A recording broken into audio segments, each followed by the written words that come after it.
안녕하세요. 별이 속삭입니다.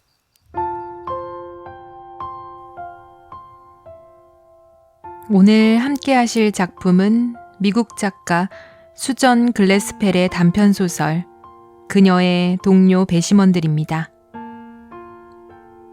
수전 글래스펠은 20세기 초 미국 문학과 연극계에서 여성의 삶과 목소리를 누구보다 섬세하게 그려낸 작가로 알려져 있습니다. 당시 여성들은 법정의 배심원이 될 수도 없었고 사회의 중요한 판단에서 늘 한 걸음 뒤로 물러나 있어야 했던 시대였죠. 그런 시대 속에서 그녀는 정말 사람의 마음을 이해하는 이는 누구인가 라는 질문을 작품 속에 조용히 담아냈습니다.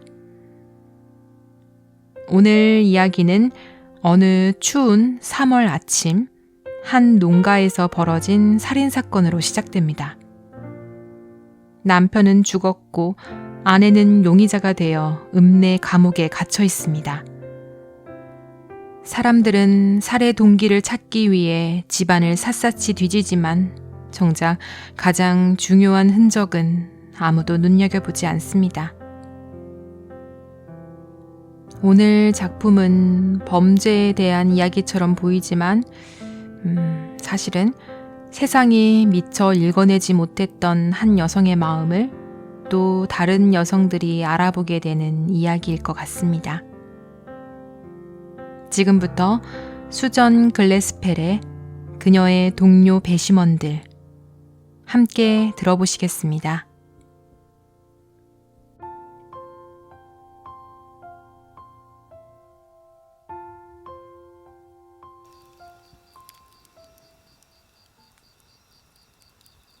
마사 헤일이 방풍문을 열자 북풍이 매섭게 얼굴을 베고 들어왔다. 그녀는 얼른 뒤돌아가 두툼한 모직 목도리를 집어들었다. 급히 그것을 머리에 둘러 감으면서도 그녀의 눈길은 못마땅하다는 듯 부엌안을 훑고 지나갔다. 그녀를 불러낸 일이 보통 일이 아니었던 건 분명했다. 아마 딕슨 카운티에서 이제껏 벌어진 어떤 일보다도 심상치 않은 일이었을 것이다.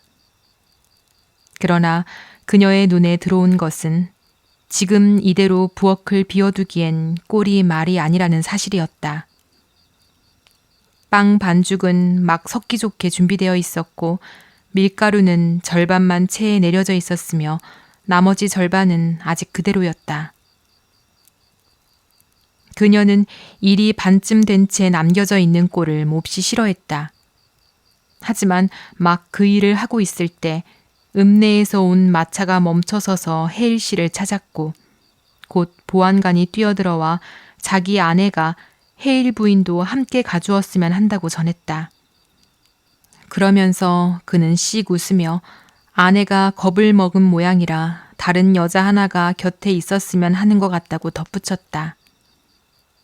그래서 그녀는 하던 일을 그 자리 그대로 두고 나와야 했다. 마사! 바깥에서 남편의 조급한 목소리가 들려왔다. 이 추운 데서 사람들 기다리게 하지 마. 그녀는 다시 방풍문을 열고 커다란 두 좌석 마차 안에서 기다리고 있던 세 남자와 한 여인 곁으로 올라탔다. 무릎 덮개를 단단히 둘러덮은 뒤 그녀는 뒷좌석 곁에 앉은 여인을 다시 한번 바라보았다. 그녀는 지난해 군 박람회에서 피터스 부인을 만난 적이 있었는데 그때 가장 뚜렷하게 남은 인상은 그 여자가 보안관 아내처럼 보이지 않는다는 점이었다. 작고 마른 데다 목소리에도 힘이 없었다.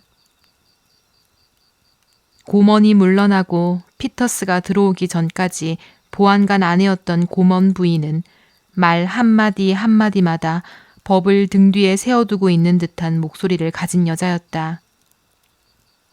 하지만 피터스 부인이 보안관 아내답지 않다면 피터스는 그 몫을 남김없이 채우고도 남는 사람이었다. 그는 누가 봐도 보안관 선거에 당선될 만한 바로 그런 인물이었다. 덩치 크고 목소리 우렁찬 남자, 그리고 법을 지키며 사는 사람들에게는 유난히 싹싹하게 구는 사람. 마치 자신은 범죄자와 그렇지 않은 사람을 똑똑히 구별할 줄 안다는 걸 보여주려는 듯한 사람이었다. 그리고 바로 그 순간 늘 그렇게 유쾌하고 사람 좋게 굴던 이 남자가 지금은 보안관 자격으로 라이트 씨 집에 가고 있다는 생각이 마사 헤일의 가슴을 날카롭게 찔렀다. 이맘때 시골은 참 을씨년스럽죠. 한참 만에 피터스 부인이 조심스레 말을 꺼냈다. 남자들만 이야기하게 둘 수는 없다는 듯한 말투였다. 헤일 부인은 미처 대답도 끝맺지 못했다. 마차가 낮은 언덕길을 올라가며 라이트 씨 집이 눈앞에 들어왔기 때문이다. 그리고 그 집을 보는 순간 그녀는 더는 말을 하고 싶은 마음이 사라졌다. 차가운 3월 아침 속에 그 집은 몹시도 외따로 서 있는 것처럼 보였다. 원래부터 늘 그렇게 외로워 보이는 집이었다. 움푹 팬 낮은 지대에 자리했고 집 둘레를 둘러싼 포플러 나무들조차 쓸쓸한 기색을 띠고 있었다. 남자들은 그 집을 바라보며 사건 이야기를 나누고 있었다. 지방 검사는 마차 한쪽으로 몸을 기울인 채 가까워질수록 줄곧 그 집만을 뚫어지게 바라보았다. 같이 와주셔서 다행이에요. 두 여자가 남자들을 따라 부엌문으로 들어가려 할 때 피터스 부인이 불안한 목소리로 말했다. 하지만 문턱에 발을 올리고 손잡이를 잡은 순간에도 마사 헤일은 자신이 저 문지방을 넘을 수 없을 것만 같은 기분에 사로잡혔다. 그리고 지금 와서야 그 문턱을 넘지 못할 것 같은 이유는 단 하나였다. 예전에는 단 한 번도 그 문턱을 넘어온 적이 없었기 때문이었다. 몇 번이고 그녀는 마음속으로 생각했었다. 미니 포스터를 한번 찾아가 봐야 하는데. 그녀는 아직도 그녀를 미니 포스터라고 생각했다. 결혼해서 라이트 부인이 된 지 20년이 지났는데도 말이다. 하지만 늘 해야 할 일이 있었고 그러다 보면 미니 포스터는 어느새 그녀의 마음에서 밀려나곤 했다. 그런데 이제야 그녀는 올 수 있게 되었다. 남자들은 난로 쪽으로 걸어갔다. 여자들은 문가에 바짝 붙어선 채 서로 가까이 모여 있었다. 지방 검사인 젊은 핸더슨이 몸을 돌리며 말했다. 두 분도 불가로 오시죠. 피터스 부인이 한 걸음 앞으로 나섰다가 이내 멈추었다. 저는 춥지 않아요. 그렇게 두 여자는 한동안 문가에 선 채 처음에는 부엌 안을 둘러볼 생각조차 하지 못했다. 남자들은 보안관이 아침 일찍 부보안관을 보내 미리 불을 지펴놓게 한 게 얼마나 다행인지 잠시 이야기를 나누었다. 그러고는 피터스 보안관이 난로 곁에서 물러나 외투 단추를 풀고 부엌 식탁에 두 손을 짚었다. 그 자세는 마치 이제부터 공식적인 일이 시작된다는 표시처럼 보였다. 자, 헤일 씨. 그가 반쯤은 공적인 어조로 말했다. 우리가 여기 물건들을 건드리기 전에 어제 아침 여기 왔을 때 뭘 보셨는지 핸더슨 씨에게 말씀해 주시죠. 지방검사는 부엌 안을 천천히 둘러보고 있었다. 그런데 뭐가 움직여진 건 없습니까? 그는 보안관 쪽으로 돌아섰다. 어제 두고 간 그대로입니까? 피터스는 찬장에서 개수대로 다시 거기서 부엌 식탁 옆으로 조금 비켜놓인 낡은 흔들 의자로 시선을 옮겼다. 예, 그대로입니다. 어제 누군가 여기 남아 있었어야 했는데요. 지방검사가 말했다. 어제는... 보안관이 손짓을 조금 해보이며 받았다. 어제 일을 떠올리는 것만으로도 벅차다는 몸짓이었다. 미쳐 날뛰던 그 사람 때문에 프랭크를 모리스 센터까지 보내야 했지 않습니까? 말씀드리지만 어제는 정말 손이 모자랄 지경이었어요. 조지, 당신이 오늘쯤 오하마에서 돌아올 거라는 건 알고 있었고 어차피 여기 일은 내가 직접 전부 살펴봤으니까. 아, 좋습니다. 지방검사가 지난 일은 그쯤 덮어두자는 듯 말을 끊었다. 헬씨, 어제 아침 여기 왔을 때 무슨 일이 있었는지 그대로 말씀해 주세요.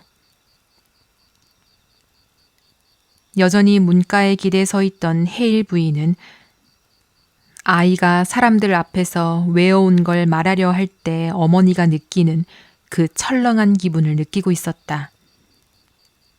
남편 루이스는 이야기를 하다 보면 곧잘 딴 길로 새고 이것저것 뒤섞어 버리곤 했다.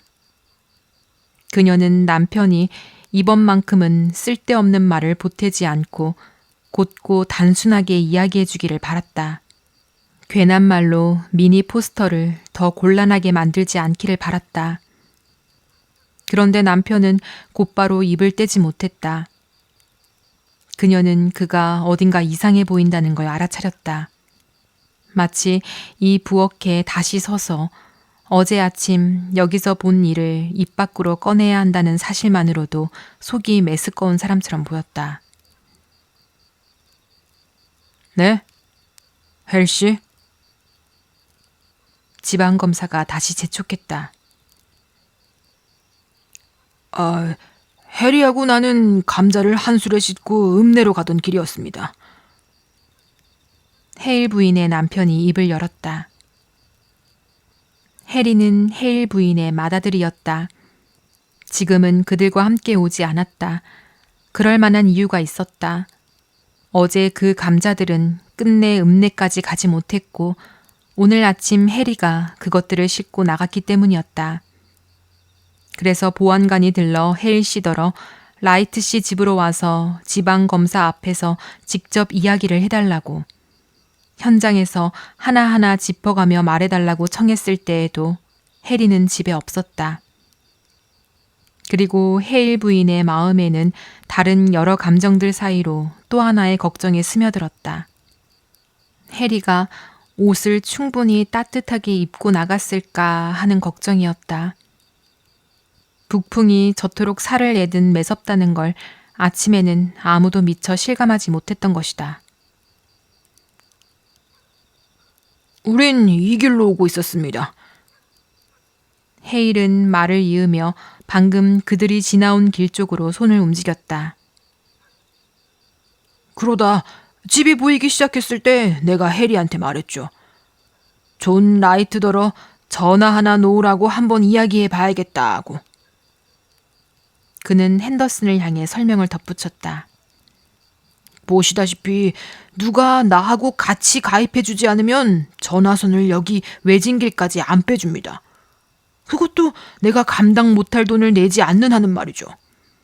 전에 한번 라이트한테 이야기한 적이 있는데 사람들은 원래 말이 너무 많다면서 둘러댔어요. 자긴 그저 조용히 사는 것만 바라니까 말이죠. 뭐 그 사람이 평소 얼마나 말이 없었는지는 다들 아실 겁니다. 그래도 내가 생각하길 집에 가서 그 사람 아내 앞에서 얘기하면 혹시 다를까 싶었어요. 여자들은 다들 전화 좋아하지 않느냐, 이런 외진 길에서는 전화가 있는 게 얼마나 좋은 일이냐 하고 말입니다. 그래서 해리한테도 내가 그렇게 말해볼 생각이라고 했죠. 물론 그러면서도 존 라이트한테는 아내가 뭘 원하는지가 그다지 중요하지 않을 것 같다고 말하긴 했습니다만. 바로 저거였다. 괜히 안 해도 될 말을 또 하고 있는 것이다. 헤일 부인은 남편의 눈길을 붙잡아 보려 했다. 하지만 다행히 지방검사가 말을 끊었다. 그 이야기는 조금 이따 다시 하죠, 헤일 씨. 그 부분도 듣고 싶긴 합니다만 지금은 우선 여기 도착했을 때 무슨 일이 있었는지부터 듣고 싶습니다. 이번에 헤일이 다시 말을 시작했을 때는 아까보다 훨씬 조심스럽고 또박또박한 태도였다. 아무것도 보지도 듣지도 못했습니다. 문을 두드렸죠. 그런데 안은 여전히 조용하더군요. 그래도 사람들이 일어나 있을 시간이라는 건 알았습니다. 8시도 넘었으니까요. 그래서 더 크게 다시 두드렸습니다. 그러자 누가 들어오세요 라고 말하는 소리가 들린 것도 같았습니다. 확실하진 않았어요. 지금도 확실치는 않습니다. 하지만 문을 열었습니다. 이 문 말입니다.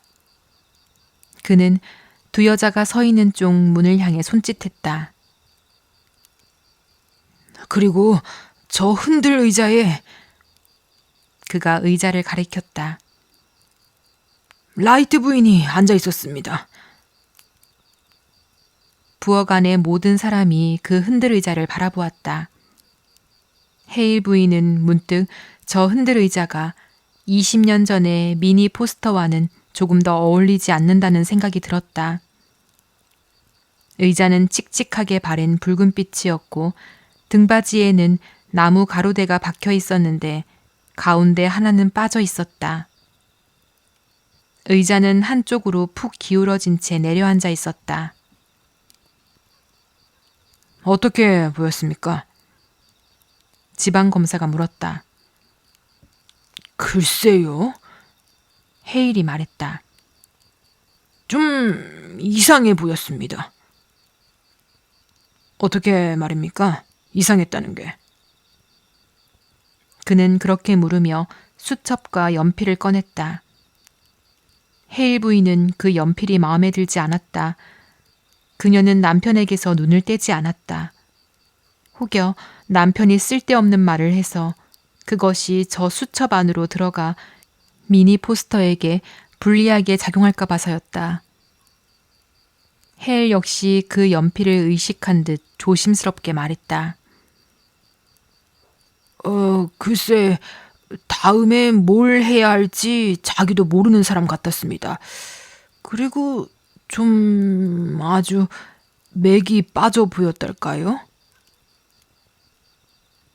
당신이 오자 어떤 반응을 보이던가요? 글쎄요, 딱히 신경 쓰는 것 같지도 않았습니다. 좋다 싫다 하는 기색도 없었고요. 별로 신경을 안 쓰더군요. 그래서 내가 말했죠. 안녕하세요, 라이트 부인. 춥네요, 그쵸? 그랬더니 그 여자가 그래요 하더군요. 그러곤 앞치마 주름 잡는 일을 계속했습니다. 그래서 좀 놀랐죠. 난로 쪽으로 오라고 하지도 않고 앉으라고 하지도 않고 그냥 거기 앉아서 나를 쳐다보지도 않더군요. 그래서 내가 말했죠. 존을 좀 만나러 왔습니다. 그러자 그 여자가 웃더군요. 뭐 웃음이라고 해야 할지는 모르겠습니다만. 밖에 해리하고 말들이 기다리고 있는 게 생각나서 내가 좀 날카롭게 말했어요. 존을 만날 수 있습니까? 그랬더니 안 돼요 하더군요. 아주 맥없는 목소리로요. 집에 없습니까? 하고 내가 물었죠. 그러자 그 여자가 날 쳐다봤습니다. 있어요 하더군요. 집에 있어요. 그런데 왜 못 만납니까? 하고 내가 물었죠. 그땐 나도 슬슬 짜증이 나고 있었습니다. 그랬더니 그 여자가 말하더군요. 죽었으니까요. 아주 조용하고 맥없는 목소리로 말하곤 다시 앞치마 주름을 잡기 시작하더군요. 죽었다고요? 내가 그랬죠. 아니, 너무 뜻밖의 말을 들으면 사람 말뜻을 바로 못 알아듣게 되지 않습니까? 그 여자는 그저 고개만 끄덕였습니다. 조금도 흥분한 기색 없이 몸을 앞뒤로 흔들 의자에 맡긴 채로요. 왜, 어디 있습니까? 난 무슨 말을 해야 할지 몰라 그렇게 물었습니다. 그러자 그 여자는 그저 위층을 가리켰습니다. 이렇게요. 그는 위쪽 방을 향해 손가락을 들어 보였다. 난 직접 올라가 봐야겠다는 생각으로 자리에서 일어났습니다. 그때쯤엔 나도 뭘 해야 할지 모르겠더군요. 여기에서 저기까지 왔다 갔다 하다가 내가 물었습니다. 대체 뭘로 죽었습니까? 그랬더니 그 여자가 말했습니다. 목에 밧줄이 감긴 채 죽었어요. 그러곤 또 앞치마 주름을 만지작거렸습니다. 헤일은 말을 멈춘 채 흔들 의자를 바라보며 서 있었다. 마치 아직도 전날 아침 거기에 앉아있던 여자를 눈앞에 보고 있는 사람 같았다. 아무도 말을 하지 않았다. 마치 그 자리에 있는 모두가 전날 아침 그 흔들 의자에 앉아있던 여자를 함께 바라보고 있기라도 한 듯했다. 그 다음엔 어떻게 하셨습니까? 마침내 지방검사가 침묵을 깨트렸다. 밖으로 나가 해리를 불렀습니다. 도움이 필요할지도 모른다고 생각했거든요. 해리를 안으로 불러들여 둘이 위층으로 올라갔습니다. 그의 목소리는 거의 속삭임처럼 낮아졌다. 거기 그 사람이 누운 채로. 그 위층 이야기는 지방검사가 말을 끊었다. 직접 올라가서 짚어가며 말씀해 주시는 편이 좋겠습니다. 우선 나머지 이야기부터 계속해 주시죠. 글쎄, 처음엔 그 밧줄부터 풀어야겠다는 생각이 들었습니다.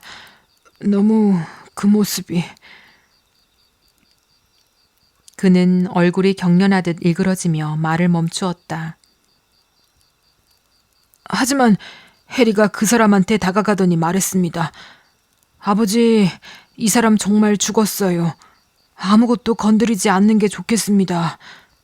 그래서 우린 다시 아래층으로 내려왔죠.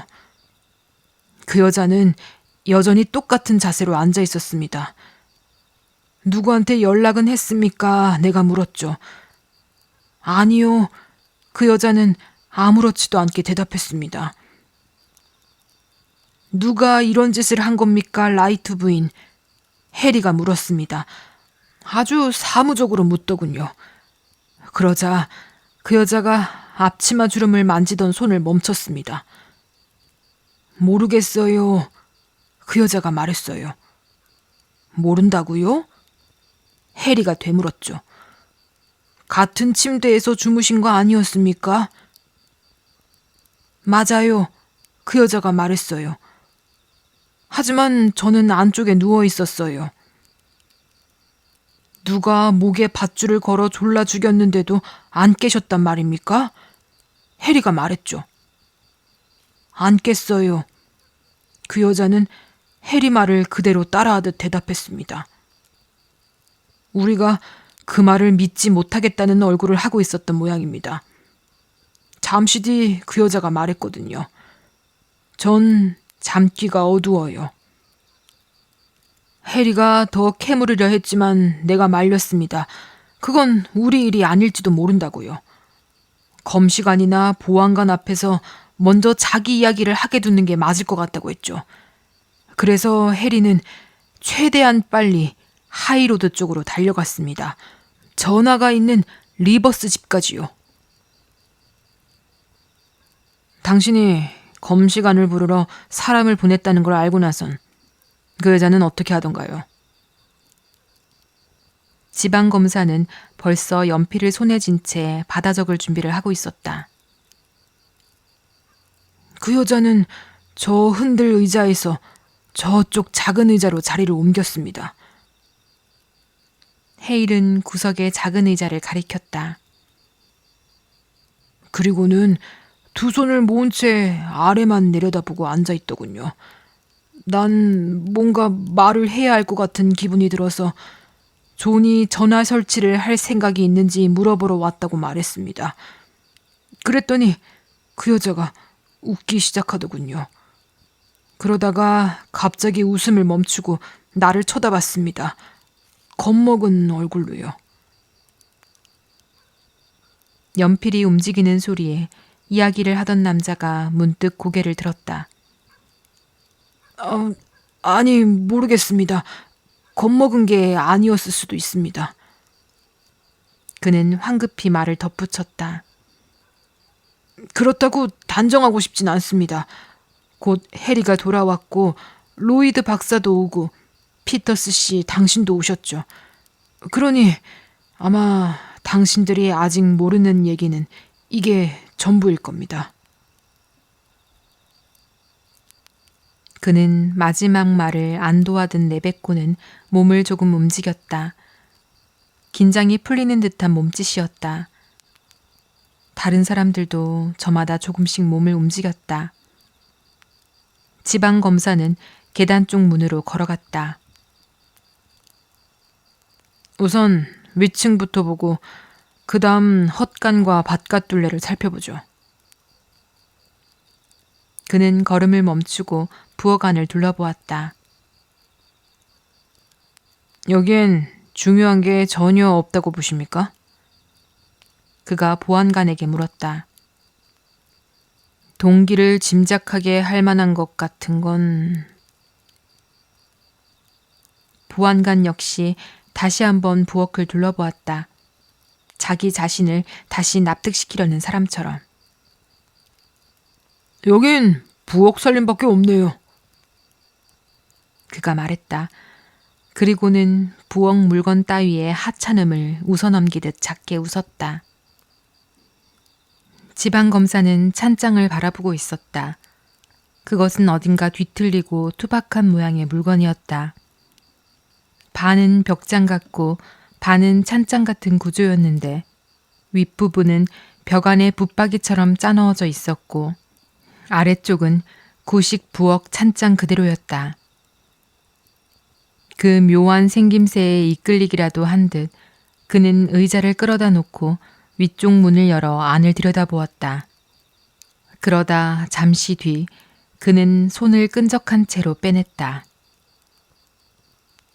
엉망이군. 지방검사는 못마땅하다는 듯 말했다. 두 여자는 조금 더 가까이 다가섰고 이번에는 보안관 부인이 입을 열었다. 아, 병조림 때문이에요.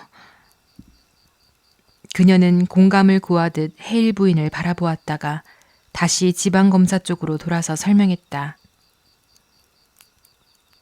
어젯밤 갑자기 너무 추워져서 그걸 걱정했거든요. 불이 꺼지면 병이 깨질까 봐서요. 피터스 보안관이 웃음을 터뜨렸다. 거참 여자들이란 살인 혐의로 붙잡혀 있으면서도 병조림 걱정이라니. 젊은 지방검사는 입술을 굳게 다물었다. 우리가 조사를 끝낼 즈음이면 병조림보다 더 심각한 걱정을 하게 될 겁니다. 여자들은 원래 사소한 걸 걱정하는데 익숙하잖소. 헤일 부인의 남편이 사람 좋은 우월감이 섞인 말투로 말했다. 두 여자는 조금 더 가까이 몸을 붙였다. 누구도 입을 열지 않았다. 지방검사는 그제야 문득 예의를 떠올린 듯 했다. 그리고 자기 앞날도. 하지만 또... 그는 젊은 정치인다운 능청스러운 친절을 띠고 말했다. 그 많은 걱정을 한다 해도 우리 남자들이 여자들 없이 어떻게 살겠습니까? 여자들은 아무 말도 하지 않았다. 표정도 풀리지 않았다. 지방검사는 개수대 쪽으로 가 손을 씻기 시작했다. 그러고는 수건거리에 걸린 두루마리 수건에 손을 닦으려다 조금이라도 깨끗한 부분을 찾으려고 수건을 획 돌렸다. 수건이 아주 더럽군요. 썩 살림을 잘하는 여자는 아니었던 것 같은데요. 두 분 생각은 어떻습니까? 그는 개수대 아래 놓인 더러운 냄비들을 발끝으로 툭 건드렸다. 농가에는 일이 아주 많답니다. 헤일 부인이 딱딱한 목소리로 말했다. 아, 물론 그렇겠죠. 하지만 그는 그녀에게 가볍게 고개를 숙이며 말했다. 딕슨 카운티 농가들 가운데서도 이런 두루마리 수건은 없는 집도 있다는 건 압니다. 그는 다시 수건을 잡아당겨 끝까지 늘어뜨렸다. 수건은 금방 더러워져요. 남자들 손이 늘 깨끗한 건 아니니까요. 아, 같은 여자 편을 드시는군요. 그가 웃으며 말했다. 그러다 걸음을 멈추고 그녀를 날카롭게 바라보았다. 당신과 라이트 부인은 이웃이었지 않습니까? 친하기도 했겠죠. 마사헤일은 고개를 저었다. 지난 몇 해 동안은 거의 못 봤어요. 이 집에도 1년 넘게 들어와 본 적이 없네요. 왜 그랬습니까? 그 여자를 싫어했나요? 싫어하진 않았어요. 그녀가 단호하게 대답했다. 농가 여자들은 손이 모자랄 만큼 바쁘답니다, 핸더슨 씨. 게다가 그녀는 부엌 안을 둘러보았다. 게다가 그가 말을 이었다. 원래 그다지 밝은 집 같지는 않았어요. 그녀는 지방검사를 향해 말한다기보다 혼잣말처럼 중얼거렸다. 그렇군요. 그도 맞장구 쳤다. 누가 봐도 밝은 집이라고 하긴 어렵겠죠. 라이트 부인에게는 살림 꾸리는 재주가 별로 없었던 것 같습니다. 글쎄요. 존 라이트한테도 그런 재주는 없었던 것 같은데요. 그녀가 작게 중얼거렸다. 두 사람이 사이가 좋지 않았다는 말씀입니까? 그가 재빨리 물었다. 아니요, 그런 뜻은 아니에요. 그녀가 단호하게 대답했다. 그리고 몸을 조금 돌리며 덧붙였다. 다만 존 라이트가 있다고 해서 집이 더 밝아질 사람은 아니었다는 거죠. 그 이야기는 나중에 좀 더 듣고 싶군요, 헤일 부인. 지금은 우선 위층 상황부터 살펴봐야겠습니다. 그는 계단 문 쪽으로 움직였고 두 남자가 뒤를 따랐다. 저 피터스 부인이 뭘 좀 챙겨가는 건 괜찮겠죠? 보안관이 물었다. 옷가지랑 자잘한 물건 몇 개를 가져다 주기로 했거든요. 어제 워낙 급히 나오는 바람에. 지방검사는 부엌 한가운데 남겨질 두 여자를 바라보았다. 네, 피터스 부인. 그가 말했다. 그의 시선은 피터스 부인이 아니라 그 뒤에 서 있는 덩치 큰 농가 여인 쪽에 머물렀다. 물론 피터스 부인은 우리 쪽 사람이니까요. 그는 책임을 맡기듯 말했다. 그리고 잘 살펴봐 주세요, 피터스 부인. 도움이 될 만한 게 있을지도 모르니까요. 누가 압니까?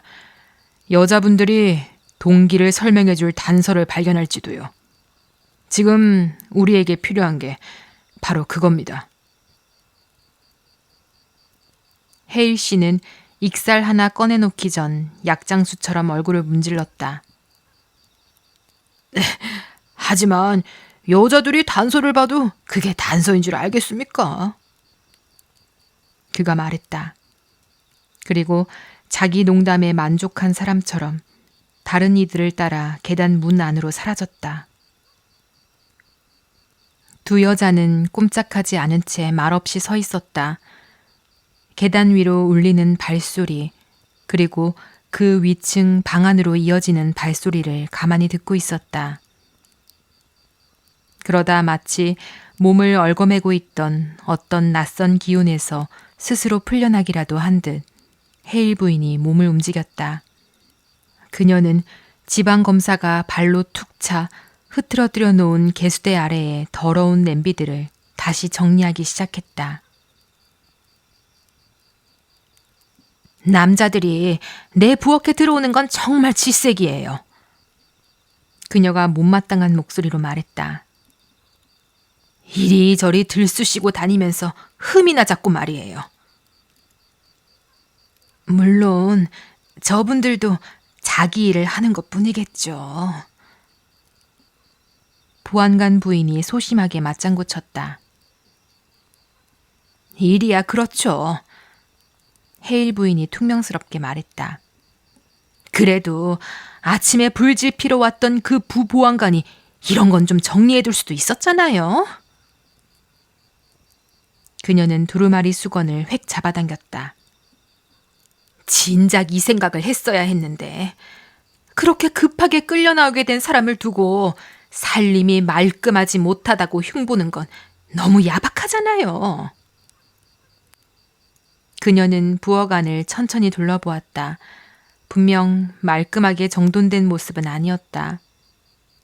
그녀의 눈길이 낮은 선반 위 설탕통에 머물렀다. 나무통 뚜껑은 벗겨져 있었고 그 곁에는 종이봉지가 반쯤 찬 채 놓여 있었다. 헤일 부인이 그쪽으로 다가갔다. 이걸 담고 있었던 거였네. 그녀는 혼잣말처럼 천천히 말했다. 문득 집에 두고 온 자기 부엌의 밀가루가 떠올랐다. 절반은 체에 내려져 있었고 절반은 아직 그대로였다. 그녀 역시 하던 일을 멈춘 채 나오지 않았던가? 그렇다면 미니 포스터의 일을 멈추게 한 건 무엇이었을까? 왜 저 일은 저렇게 끝맺지 못한 채 남겨졌을까? 그녀는 마치 그 일을 마저 끝내려는 듯 몸을 움직였다. 끝나지 않은 일은 언제나 그녀를 불편하게 만들었다. 그러나 곧 고개를 돌리다 피터스 부인이 자기를 바라보고 있는 걸 알아차렸다. 그리고 그녀는 피터스 부인까지도 자신이 느낀 그 이상한 감각, 누군가 일을 시작해놓고는 어떤 이유에선가 끝내지 못하고 떠난 느낌을 눈치채게 하고 싶지 않았다. 병조림은 정말 안 됐네요. 그녀는 그렇게 말하며 지방검사가 열어보았던 찬장 쪽으로 걸어갔다. 의자 위에 올라서며 중얼거렸다. 전부 얼어버린 건 아닌지 모르겠네. 안은 보기 딱할 만큼 엉망이었다. 하지만 잠시 뒤 그녀가 말했다. 이건 멀쩡하네요. 그녀는 병을 불빛 쪽으로 들어보였다. 체리네요, 이것도. 다시 들여다보더니 말했다. 맙소사, 멀쩡한 건 이거 하나뿐인 것 같아요. 한숨을 쉬며 의자에서 내려온 그녀는 개수대로 가 병을 닦아냈다. 여름 내내 그 더운 날씨에 애써 담근 걸 생각하면 얼마나 속상할까. 나도 지난 여름 체리 병조림 담그던 오후가 기억나네요. 그녀는 병을 식탁 위에 올려두고 다시 한번 한숨을 내쉰 뒤 흔들 의자에 앉으려 했다. 하지만 끝내 앉지 못했다. 무언가가 그녀를 그 의자에 앉지 못하게 했다. 그녀는 몸을 고추 세우고 한 걸음 물러났다. 그리고 반쯤 몸을 돌린 채 그 의자를 바라보았다. 마치 여전히 거기 앉아 앞치마 주름을 만지작거리던 여자를 보고 있는 사람처럼. 그때 보안관 부인의 가느다란 목소리가 그녀의 생각을 끊었다. 앞방 벽장에서 물건들을 가져와야겠어요. 그녀는 다른 방으로 통하는 문을 열고 안으로 들어가려다 곧 다시 물러섰다. 저 같이 와주시겠어요, 헤일 부인? 그녀가 불안한 목소리로 물었다. 같이 꺼내주시면 좋겠어요. 두 여자는 곧 다시 돌아왔다. 문 닫힌 그 방의 매서운 냉기는 오래 머물고 싶은 종류의 것이 아니었다. 아휴. 피터스 부인은 물건들을 식탁 위에 내려놓고 급히 난로 쪽으로 다가갔다. 헤일 부인은 읍내에 붙들려 있는 여자가 가져다 달라고 했던 옷가지를 가만히 들여다보았다. 라이트 영감은 정말 인색했군요. 그녀는 여러 번 뜯어 고친 자국이 남은 낡은 검정 치마를 들어올리며 말했다. 어쩌면 그래서 더 혼자 지냈는지도 모르겠어요. 자기 몫을 제대로 못한다고 느꼈을 테고. 게다가 초라하다고 느끼면 사람은 어디 가서 즐겁게 지내지도 못하잖아요. 예전엔 예쁜 옷도 입고 참 생기 있던 사람이었는데 미니 포스터였을 때 말이에요. 읍내 아가씨들 가운데 하나로 성가대에서 노래도 부르던 시절. 하지만 그건 벌써 20년 전 일이네요. 그녀는 어딘가 다정한 조심스러움이 깃든 손길로 낡은 옷들을 접어 식탁 한쪽에 가지런히 쌓아두었다. 그러다 피터스 부인을 올려다보았는데 상대의 얼굴에 떠오른 어떤 기색이 그녀를 괜히 거슬리게 만들었다. 신경도 안 쓰는 모양이네. 헤일 부인은 속으로 생각했다. 미니 포스터가 젊었을 때 예쁜 옷을 입었든 말든 저 여자한테는 아무 상관도 없는 거겠지. 하지만 다시 바라보자 꼭 그런 것만도 아닌 듯했다. 사실 그녀는 한 번도 피터스 부인을 완전히 알겠다는 느낌을 가져본 적이 없었다. 그 여자에게는 어딘가 움츠러드는 듯한 태도가 있었지만 눈빛만은 사물의 속을 멀리까지 들여다볼 줄 아는 사람 같았다. 가져갈 건 이게 다예요? 헤일 부인이 물었다. 아니요. 보안관 부인이 대답했다. 앞치마도 가져다 달라고 했어요. 좀 이상하긴 하죠. 그녀는 특유의 조심스러운 말투로 덧붙였다. 감옥에 있으면 옷 더러워질 일도 별로 없을 텐데요. 그래도 아마 평소 같게 느껴지고 싶어서겠죠. 늘 앞치마를 두르고 살던 사람이라면. 앞치마는 이 찬장 맨 아래 서랍에 있다고 했어요. 아, 여기 있네요. 그리고 늘 계단문에 걸어두던 작은 숄도요. 그녀는 위층으로 통하는 문 뒤에 걸린 작은 회색 숄을 가져와 잠시 가만히 들여다보았다. 그 순간 헤일 부인이 갑자기 그녀에게 한 걸음 다가섰다. 피터스 부인. 네, 헤일 부인? 정말 그 여자가 했다고 생각하세요? 피터스 부인의 눈 속에 있던 어떤 빛이 놀란 기색에 흐려졌다. 모르겠어요.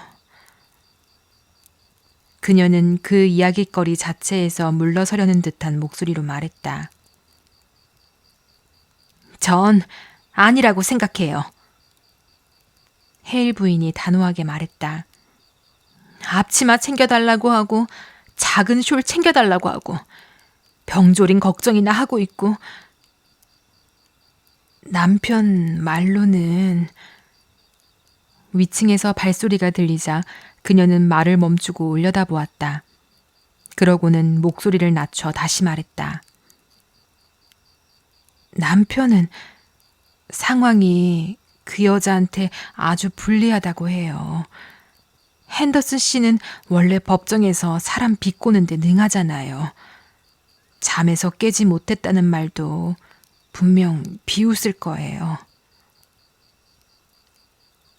잠시 헤일 부인은 아무 말도 하지 못했다. 그러다 낮게 중얼거렸다. 글쎄, 존 나이트도 못 깼던 모양이죠. 누가 자기 목에 밧줄 걸고 있을 때 말이에요. 그러게요. 이상하긴 하죠. 사람들은 그런 식으로 사람을 죽였다는 걸 아주 괴이하게 생각하더라고요. 그녀는 웃기 시작했다. 하지만 웃음소리가 나자마자 갑자기 멈추었다. 우리 남편도 다 그 말을 했어요. 헬 부인이 애써 아무렇지 않은 목소리로 말했다. 집에 총도 있었는데 말이에요. 왜 굳이 그런 식으로 죽였는지 그게 이해가 안 된다고. 핸더슨 씨도 나가면서 그러더군요. 이 사건엔 동기가 필요하다고요. 분노라든가 갑작스러운 감정 같은 걸 보여줄 그런 무언가 말이에요. 하지만 난 여기서 분노의 흔적 같은 건 안 보이는데요. 헤일 부인이 말했다. 난 정말... 그녀는 말을 멈추었다. 마치 마음이 어디엔가 걸려 비틀거린 것 같았다. 그녀의 시선이 부엌 식탁 한가운데 놓인 행주에 붙들렸다. 천천히 식탁 쪽으로 걸어간 그녀는 식탁 한쪽은 깨끗이 닦여 있고 다른 쪽은 어질러진 채 남아있는 것을 보았다. 그녀의 눈길이 느리게 거의 마지못해 설탕통과 그 옆에 반쯤 빈 종이봉지 속으로 옮겨갔다. 시작되었다가 끝내지 못한 것들. 잠시 뒤 그녀는 한 걸음 물러서며 마치 그 생각에서 스스로 벗어나려는 사람처럼 말했다. 위층은 어떨지 모르겠네요. 거긴 조금이라도 더 정돈돼 있었으면 좋겠는데. 있잖아요. 그녀는 말을 멈추었다. 감정이 목구멍까지 차오르고 있었다. 이런 건 좀 비열한 것 같아요. 사람은 읍내 감옥에 가둬두고 여기 와서는 자기 집이 자기한테 불리한 증거가 되게 만들다니. 하지만 헤일 부인, 보안관 부인이 말했다. 법은 법인걸요. 그렇겠죠. 헤일 부인이 퉁명스럽게 대답했다. 그녀는 난로 쪽으로 몸을 돌리며 이 불도 변변치 않다는 말을 중얼거렸다. 잠시 난로를 만지작거리다가 몸을 일으키며 공격적인 말투로 말했다. 법은 법이고 형편없는 난로는 형편없는 난로예요. 이런 걸로 밥 해보라지 그래요? 그녀는 부직갱이로 깨진 난로 안쪽을 가리켰다. 오븐 문을 열고 오븐 상태에 대해서도 한마디 하려 했지만 어느새 생각 속으로 깊이 빨려 들어가 버렸다. 해마다 저 난로와 씨름하며 살아간다는 게 어떤 일일지 생각하게 된 것이다.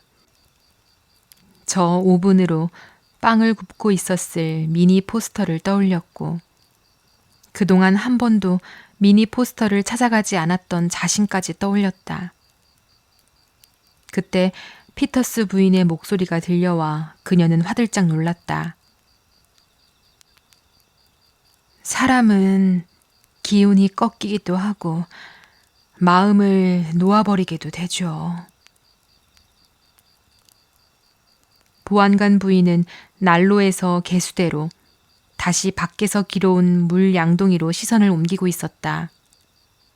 두 여자는 말없이 서 있었다. 그들 머리 위에서는 저 부엌에서 살아온 여자의 죄를 입증할 증거를 찾는 남자들의 발소리가 계속 울리고 있었다. 이제 보안관 부인의 눈에도 사물 너머를 들여다보는 듯한, 겉을 지나 그 안쪽까지 보는 듯한 그 표정이 떠오르고 있었다.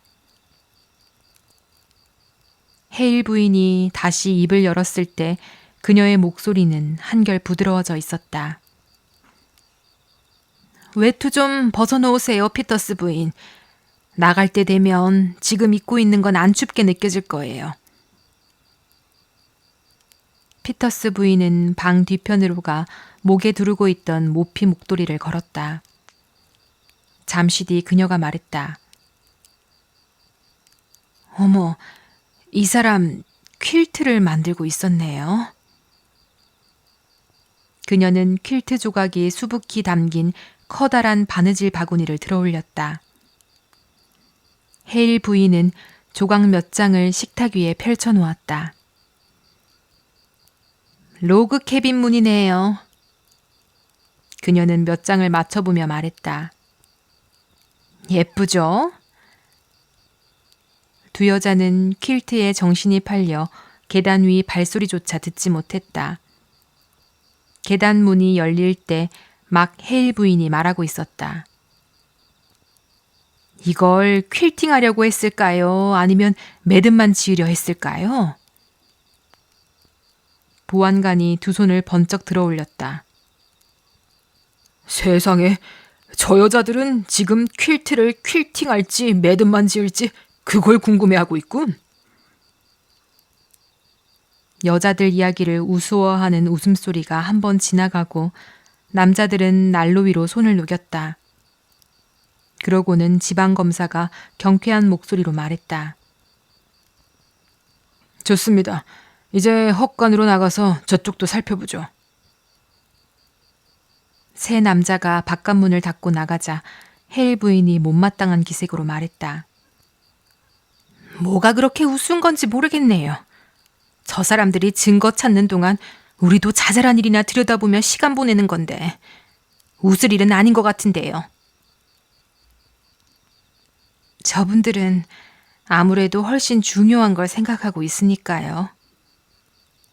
보안관 부인이 미안한 듯 말했다. 두 여자는 다시 퀼트 조각들을 들여다보기 시작했다. 헤일 부인은 고르고 촘촘한 바느질을 바라보며 저 바느질을 했을 여자를 생각하고 있었다. 그러다 보안관 부인이 이상한 목소리로 말하는 걸 들었다. 어머, 이것 좀 보세요. 헤일 부인은 그녀가 내미는 퀼트 조각을 받아들었다. 바느질이요. 피터스 부인이 불안한 얼굴로 말했다. 다른 건 전부 이렇게 반듯하고 고른데 이것만 세상에 꼭 무슨 정신이 나간 사람처럼 꿰매놨잖아요. 두 여자의 눈길이 마주쳤다. 무언가가 순간 살아나듯 번쩍이며 둘 사이를 스쳐 지나갔다. 하지만 곧 두 사람은 애써 서로에게서 눈을 떼는 듯했다. 잠시 동안 헤일 부인은 다른 조각들과는 너무도 다른 그 바느질 위에 손을 포갠 채 앉아 있었다. 그러다 그녀는 매듭 하나를 잡아당겨 실을 뜯어냈다.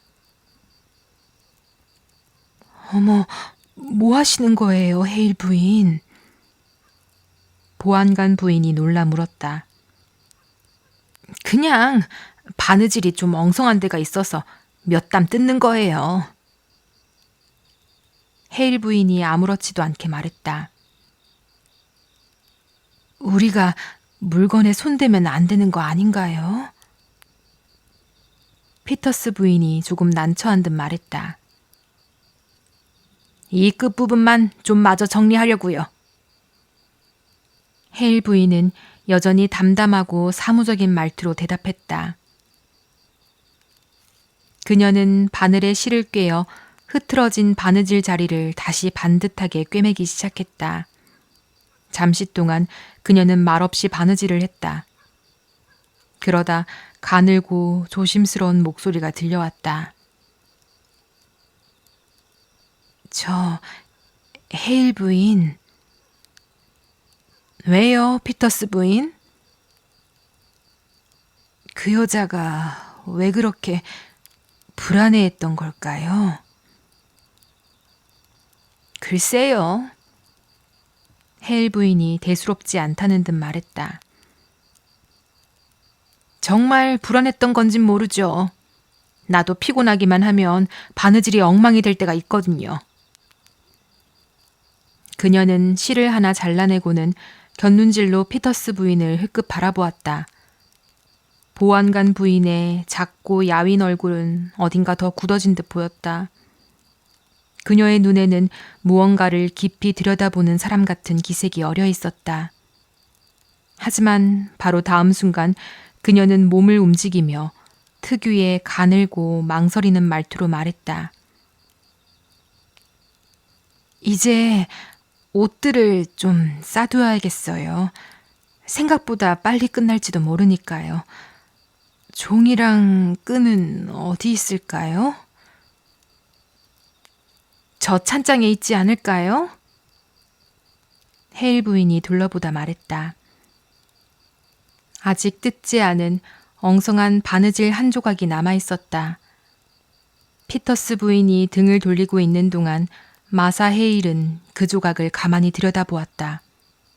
그리고 다른 퀼트 조각들의 섬세하고 반듯한 바느질과 비교해 보았다. 차이는 놀랄 만큼 선명했다. 그 조각을 손에 들고 있으니 이상한 기분이 들었다. 마치 마음을 가라앉히려고 바느질을 붙잡았을 그 여자의 흐트러진 생각들이 그대로 자기에게 스며드는 것 같았다. 피터스 부인의 목소리가 그녀를 현실로 불러냈다. 여기 새 장이 있네요. 라이트 부인이 새를 길렀던 걸까요, 헤일 부인? 글쎄요. 길렀는지 안 길렀는지는 모르겠네요. 그녀는 피터스 부인이 들어 보이는 새 장을 바라보며 몸을 돌렸다. 여길 너무 오래 안 와봐서요. 작년에 카나리아를 싸게 판다는 사람이 돌아다니긴 했어요. 하지만 그 여자가 샀는지는 모르겠네요. 샀을지도 모르죠. 원래 그 여자 노래를 참 곱게 불렀거든요. 피터스 부인은 부엌안을 둘러보았다. 여기에 새가 있었다고 생각하니 좀 이상하네요. 그녀는 반쯤 웃었다. 어딘가 선을 하나 그어두려는 웃음 같았다. 하지만 새 장이 있으니 분명 새를 키웠겠죠? 아니면 왜 이런 게 있었겠어요? 그런데 새는 어디로 갔을까요?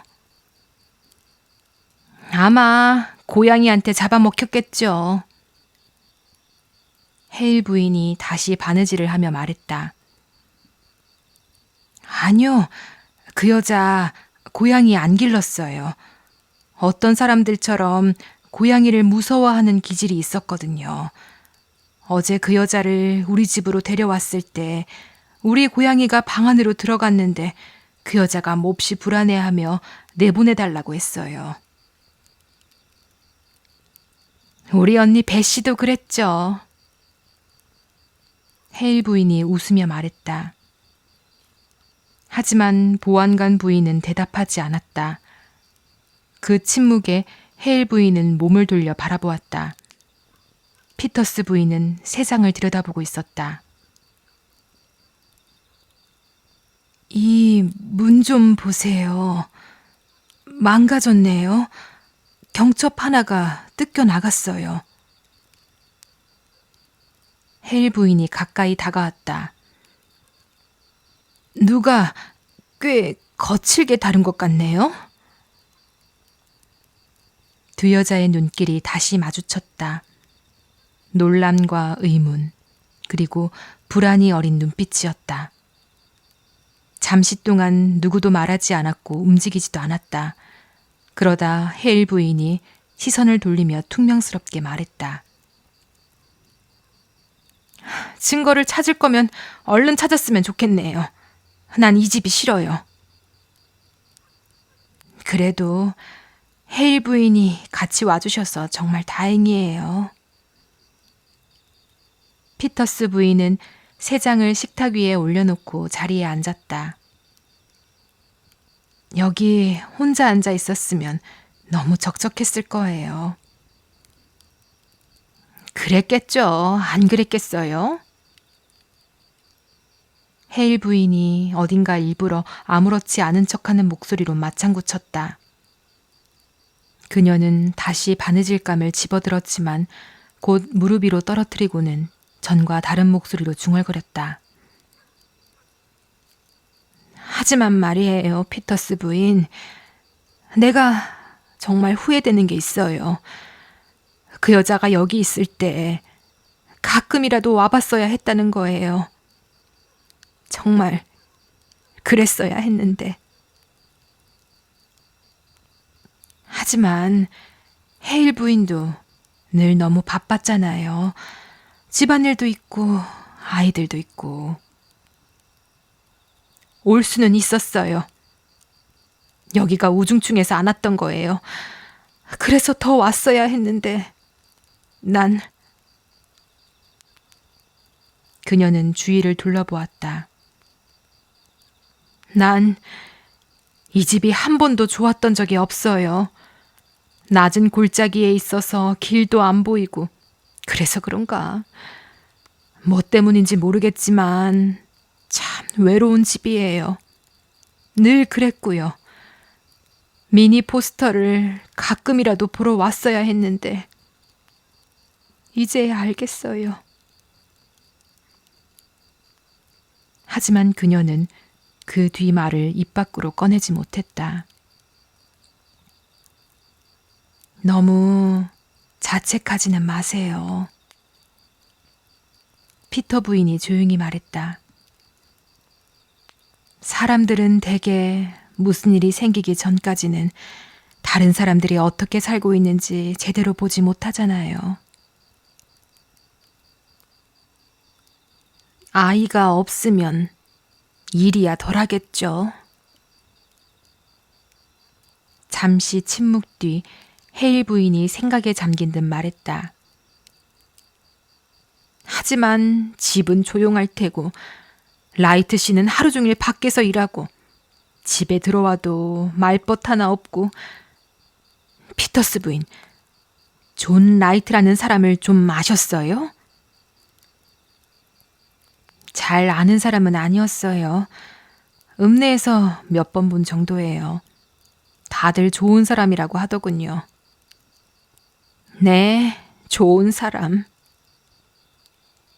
존 라이트의 이웃 여자가 씁쓸하게 동의했다. 술도 안 마셨고 약속도 남들만큼은 지켰고 빚도 잘 갚았겠죠. 하지만 참 차가운 사람이었어요, 피터스 부인. 그 사람이랑 그냥 날씨 이야기 한마디 나누는 것조차. 그녀는 말을 멈추고 몸을 조금 떨었다. 뼛속까지 스며드는 찬바람 같았달까? 그녀의 시선이 식탁 위 세상에 떨어졌다. 그리고 거의 쓴웃음처럼 말했다. 그 여자 새 하나쯤은 정말 필요했겠네요. 갑자기 그녀는 몸을 앞으로 기울여 새 장을 유심히 들여다보았다. 그런데 대체 이 새 장엔 무슨 일이 있었던 걸까요? 글쎄요. 피터스 부인이 말했다. 새가 아파서 죽은 거 아닐까요?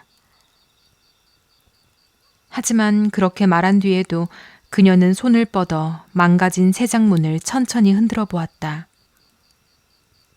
두 여자는 그 문을 바라보았다. 마치 거기에 무언가 붙들려 있기라도 한 사람들처럼. 그 여자를 잘 모르셨군요. 헤일 부인이 조금 부드러워진 목소리로 물었다. 어제 데려오기 전까지는요. 보안관 부인이 대답했다. 가만 생각해보면 그 여자도 어딘가 새 같았어요. 참 곱고 사랑스러웠는데 겁이 많고 늘 가볍게 흔들리는 것 같은 사람이었죠. 그런데 얼마나 변해버렸는지. 그 생각은 그녀를 오래 붙잡고 놓아주지 않았다. 그러다 마침내 무언가 좋은 생각이 떠오른 사람처럼, 그리고 다시 평범한 일상으로 돌아갈 수 있어 안도한 사람처럼 말했다. 있잖아요, 피터스 부인. 이 퀼트 가져다 주는 건 어때요? 그 여자가 좀 다른 생각을 하는데 도움이 될지도 모르잖아요. 어머, 그거 정말 좋은 생각이네요, 헤일 부인. 보안관 부인이 말했다. 그녀 역시 단순한 친절의 분위기 속으로 돌아올 수 있어 안심하는 사람 같았다. 그 정도야 누가 뭐라고 하진 않겠죠. 자, 뭘 챙겨갈까? 퀼트 조각들도 여기 들어있나 모르겠네요. 바느질 도구들이랑. 두 여자는 바느질 바구니 쪽으로 몸을 돌렸다. 여기 빨간 천이 있네요. 헤일 부인이 천 두루마리를 꺼내며 말했다. 그 아래에는 작은 상자가 하나 들어있었다. 가위는 여기 들어있을지도 모르겠네요. 바느질 도구들이랑. 그녀는 상자를 들어 올렸다. 참 예쁜 상자네. 분명 아주 오래전부터 가지고 있던 거겠죠. 아가씨였을 때부터. 그녀는 잠시 그것을 손에 들고 있었다. 그러다 가만히 한숨을 내쉬며 상자를 열었다. 순간 그녀의 손이 코 쪽으로 올라갔다. 어머! 피터스 부인이 가까이 다가왔다가 곧 몸을 돌렸다. 비단 조각에 뭔가 쌓여 있어요. 헤일 부인이 떨리는 목소리로 말했다. 가위는 아닌 것 같은데요? 피터스 부인이 움츠러드는 목소리로 말했다. 손끝이 떨리는 가운데 헤일 부인은 비단을 들어 올렸다. 세상에, 피터스 부인, 이건... 피터스 부인이 몸을 숙여 들여다보았다. 새예요. 그녀가 속삭였다. 하지만 피터스 부인, 이걸 좀 봐요. 목 좀 봐요. 반대쪽까지 전부. 그녀는 상자를 몸에서 멀리 밀어냈다. 보안관 부인이 다시 가까이 몸을 기울였다. 누가 목을 비틀어 죽였네요. 그녀가 천천히 깊게 가라앉은 목소리로 말했다. 그리고 다시 두 여자의 눈길이 마주쳤다. 이번에는 서서히 밝혀지는 이해와 점점 커져가는 공포 속에서 서로 단단히 붙들린 눈빛이었다. 피터스 부인은 죽은 새에서 망가진 새장 문으로 시선을 옮겼다. 다시 두 사람의 눈이 마주쳤다. 바로 그 순간 바깥문 쪽에서 소리가 들렸다. 헤일 부인은 재빨리 상자를 바구니 속 퀼트 조각 아래로 밀어넣고 그 앞 의자에 털썩 주저앉았다. 피터스 부인은 식탁 가장자리를 붙든 채 서 있었다. 지방검사와 보안관이 밖에서 들어왔다. 자, 부인들. 지방검사가 중대한 일에서 잠시 벗어나 가벼운 농담이라도 던지려는 사람처럼 말했다. 그래서 퀼트를 퀼팅할지 매듭만 지을지 결론은 내리셨습니까? 저희는 보안관 부인이 허둥거리는 목소리로 말했다. 매듭을 지으려 했던 것 같다고 생각해요. 하지만 마지막 말을 하며 그녀의 목소리에 스며든 변화를 알아차릴 만큼 그는 지금 다른 생각에서 벗어나 있지 못했다. 아주 흥미로운 얘기군요, 정말. 지방검사는 적당히 맞장구 치듯 말했다. 그러다 새 장을 발견했다. 새는 날아가 버렸나 보죠? 고양이가 잡아먹은 것 같아요. 헤일 부인이 이상할 만큼 평평한 목소리로 말했다. 그는 무언가를 곰곰이 생각하는 사람처럼 방안을 왔다 갔다 했다. 고양이가 있습니까? 그가 건성으로 물었다. 헤일 부인은 재빨리 보안관 부인을 올려다보았다. 지금은 없어요. 피터스 부인이 말했다. 그런 사람들 있잖아요. 미신 같은 거 믿는 사람들. 고양이는 떠나버린다고 하더라고요. 그녀는 털썩 의자에 주저앉았다. 하지만 지방검사는 그녀 말을 제대로 듣지도 않은 듯했다. 밖에서 누가 들어온 흔적은 전혀 없어요. 그가 피터스를 향해 아까 끊겼던 이야기를 이어가듯 말했다. 밧줄도 집안에 있던 거고. 자, 다시 위층으로 올라가 하나하나 다시 살펴봅시다. 이런 일을 하려면 분명 그 집 사정을 잘 아는 사람이었을 텐데. 계단문이 닫히자 남자들의 목소리는 들리지 않게 되었다. 두 여자는 꼼짝하지 않은 채 앉아 있었다. 서로를 바라보지도 않았다. 마치 둘 다 무언가를 들여다보고 있으면서도 동시에 그곳으로부터 물러서려는 사람들 같았다. 이제 그들이 말을 할 때면 스스로 무슨 말을 하고 있는지 두려워하면서도 그렇다고 말하지 않을 수 없는 사람들처럼 들렸다. 그 여자는 그 새를 좋아했어요. 마사 헤일이 낮고 천천히 말했다. 저 예쁜 상자에 묻어주려고 했던 거예요. 내가 어릴 적에 피터스 부인이 숨죽인 목소리로 말했다.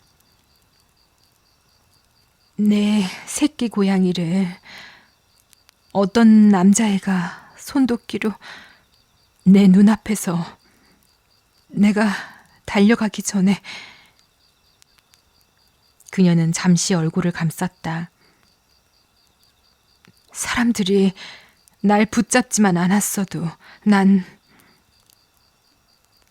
그녀는 말을 멈추고 위층에서 들려오는 발소리 쪽을 올려다보았다. 그러고는 힘없이 말을 이었다. 그 애를 다치게 했을 거예요. 그 뒤로 두 여자는 다시 아무 말 없이 움직이지도 않은 채 앉아 있었다. 어떨까 싶네요. 마침내 헤일 부인이 낯선 땅을 더듬듯 조심스레 말을 꺼냈다. 아이 하나 없이 살아간다는 건. 그녀의 눈길이 천천히 부엌 안을 훑었다. 마치 저 부엌이 지난 세월 동안 무엇이었는지를 이제야 보는 사람처럼. 존 라이트는 새를 좋아하지 않았을 거예요. 그녀가 한참 뒤 말했다. 노래하는 존재였으니까요. 그 여자도 예전엔 노래했죠. 그 사람은 그것마저 죽여버린 거예요. 그녀의 목소리가 굳어졌다. 피터스 부인이 불편한 듯 몸을 움직였다. 물론 누가 새를 죽였는지는 아직 모르는 일이죠. 난 존 라이트라는 사람을 알았어요. 헤일 부인이 대답했다. 그날 밤 이 집에서 아주 끔찍한 일이 벌어진 건 사실이에요, 헤일 부인. 보안관 부인이 말했다. 잠든 사람을 죽이다니. 목에 뭔가를 감아 숨을 끊어놓다뇨. 헤일 부인의 손이 세장 쪽으로 뻗어갔다. 목을요. 숨이 끊어질 때까지 졸랐잖아요. 누가 죽였는지 우린 몰라요. 피터스 부인이 거의 겁에 질린 듯 속삭였다. 우린 몰라요. 헤일 부인은 움직이지 않았다. 몇 년이고 몇 년이고 아무것도 없이 살다가 그러다 자기한테 노래해줄 새 하나가 생겼는데 그 새마저 조용해져 버렸다면 그건 정말 견디기 힘들었을 거예요. 그 고요함은. 마치 그녀 안에 어떤 낯선 것이 대신 말한 듯했다. 그리고 그 말은 피터스 부인 안에서도 그녀 자신조차 모르고 있던 무언가를 건드렸다. 난 고요함이 어떤 건지 알아요. 그녀가 이상하리만치 단조로운 목소리로 말했다. 우리가 다코타에서 처음 개척살이 할 때 첫 아이가 죽었어요. 2살 조금 넘었을 때였죠. 그때 내겐 다른 아이도 없었고.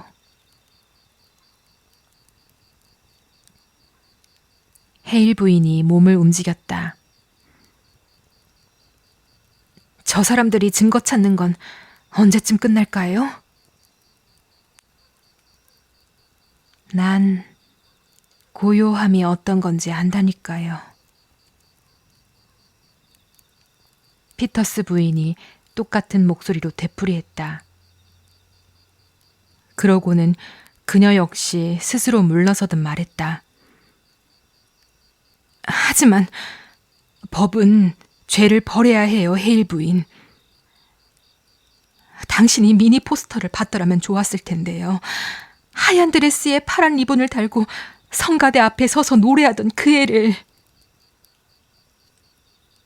그 소녀의 모습이, 그리고 그 소녀 곁에서 20년을 이웃으로 살아놓고도 삶이 말라 죽어가는 걸 그대로 두었다는 사실이 갑자기 그녀가 감당할 수 있는 것 이상으로 밀려왔다.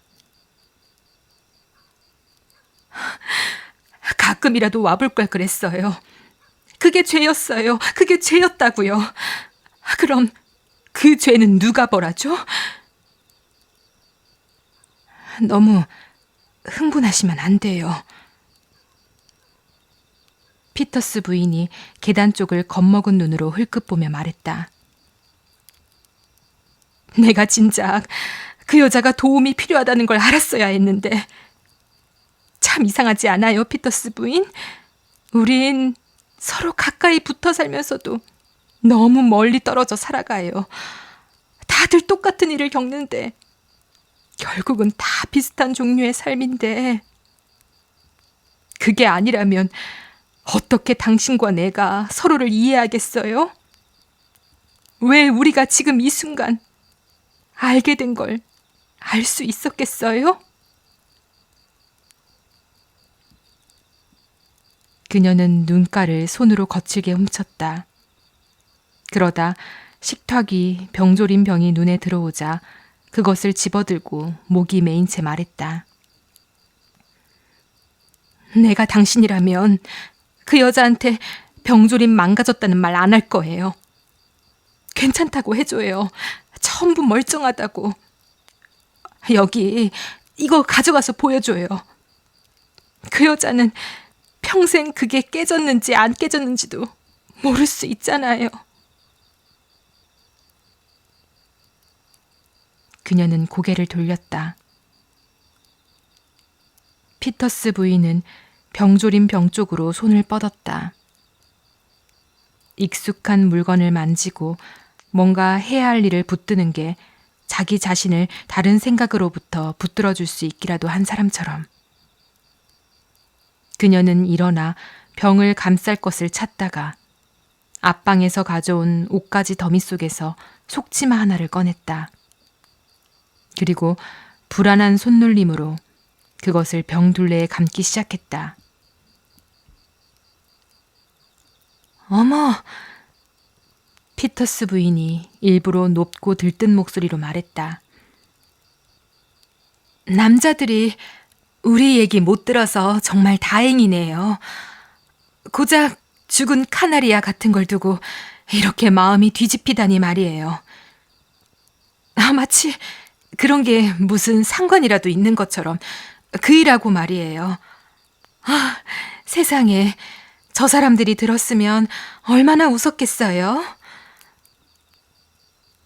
계단에서 발소리가 들려왔다. 글쎄요, 웃었을지도 모르죠. 어쩌면 안 웃었을 수도 있고.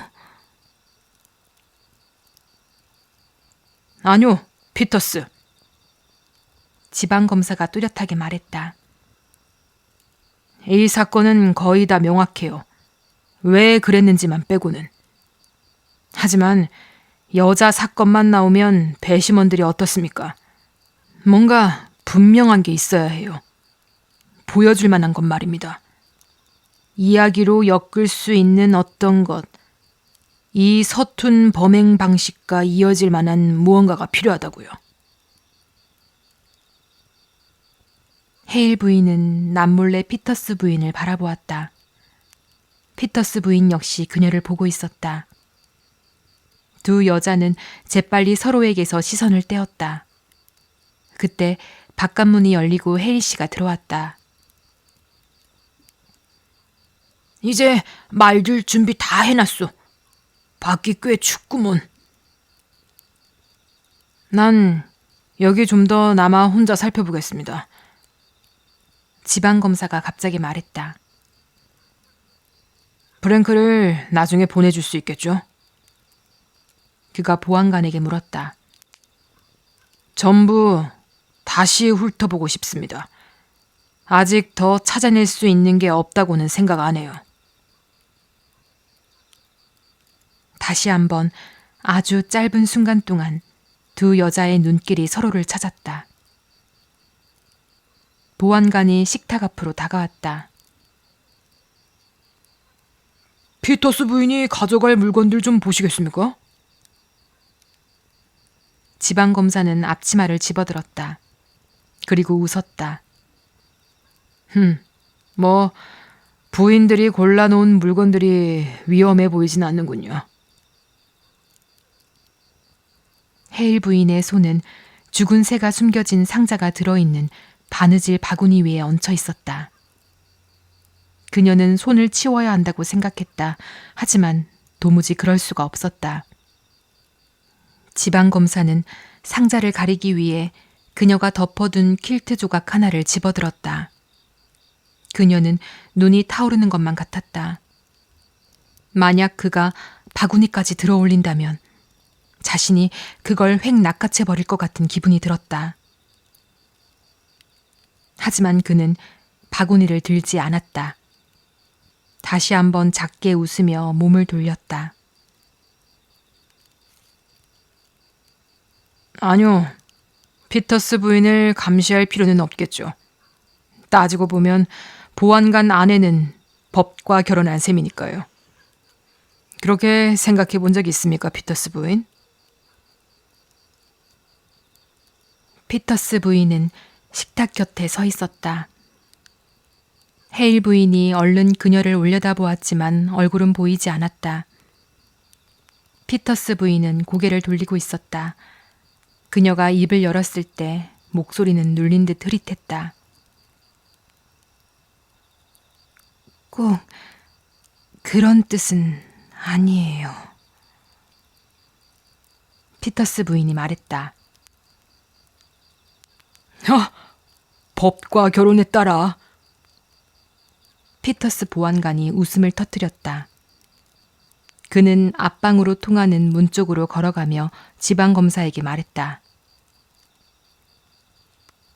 조지, 잠깐 이리 와보시오. 창문들도 좀 살펴봐야 할 것 같소. 아, 창문이요? 지방검사가 비웃듯 말했다. 금방 나오겠습니다, 헤일 씨. 보안관이 아직 문가에 서 있던 농부에게 말했다. 헤일 씨는 말들을 보러 나갔다. 보안관은 지방검사를 따라 다른 방으로 들어갔다. 그리고 다시 마지막으로 아주 잠깐 두 여자만이 그 부엌에 남겨졌다. 마사 헤일은 벌떡 일어났다. 두 손을 꽉 맞잡은 채 모든 결정이 달린 듯한 눈으로 다른 여자를 바라보았다.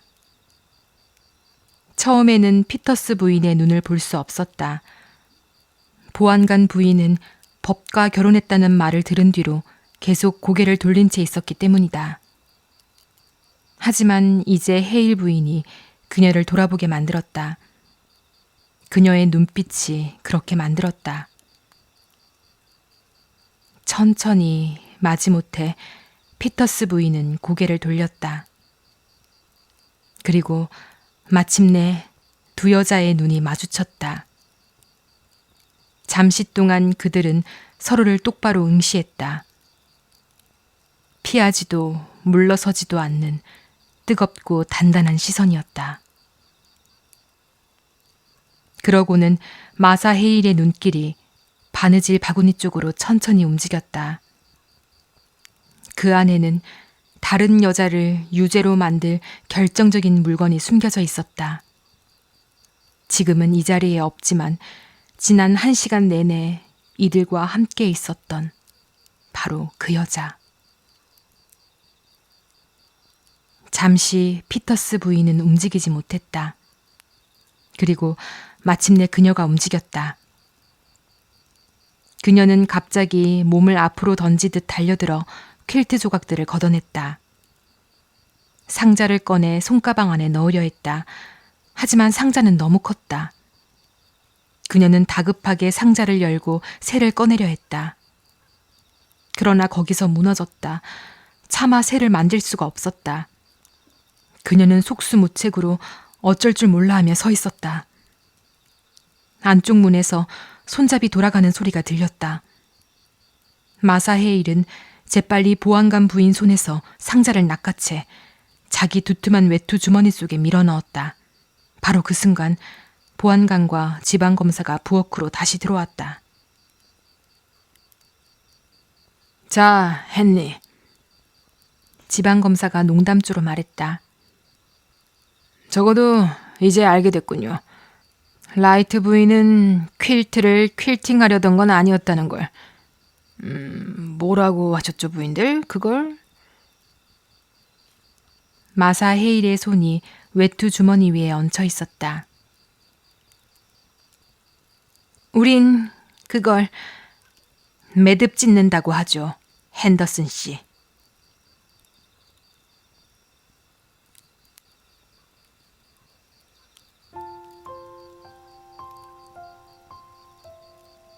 지금까지 수전 글래스펠의 그녀의 동료 배심원들 함께 하셨습니다. 이 작품은 끝까지 범인을 추궁하거나 반전이 있거나 사건을 크게 뒤집지 않습니다. 대신 아주 작은 것들에 오래 생각과 시선이 머물게 하죠. 부엌에 흐트러진 살림, 끝내지 못한 바느질, 추운 날씨 속 병조림 걱정, 낡은 수건 하나까지.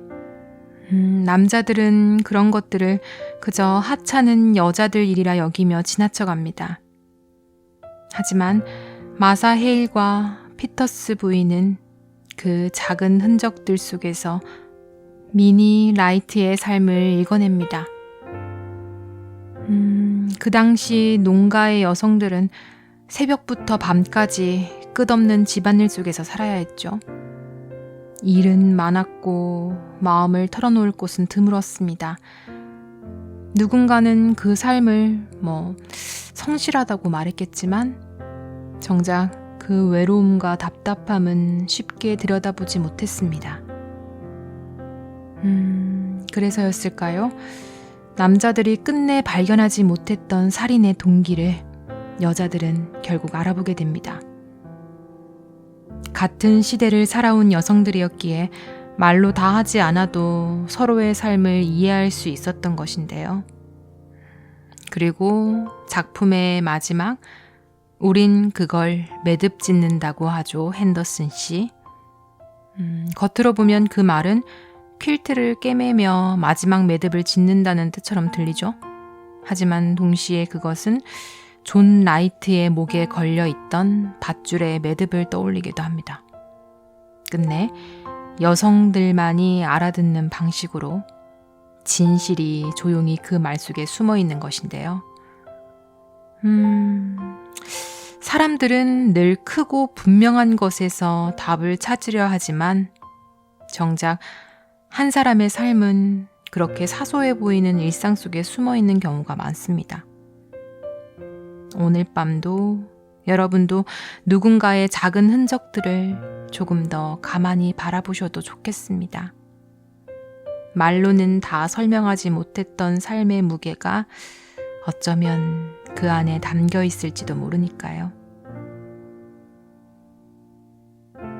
오늘 이야기가 좋으셨다면 구독과 좋아요로 함께 해주세요. 오늘도 함께 해주셔서 고맙습니다.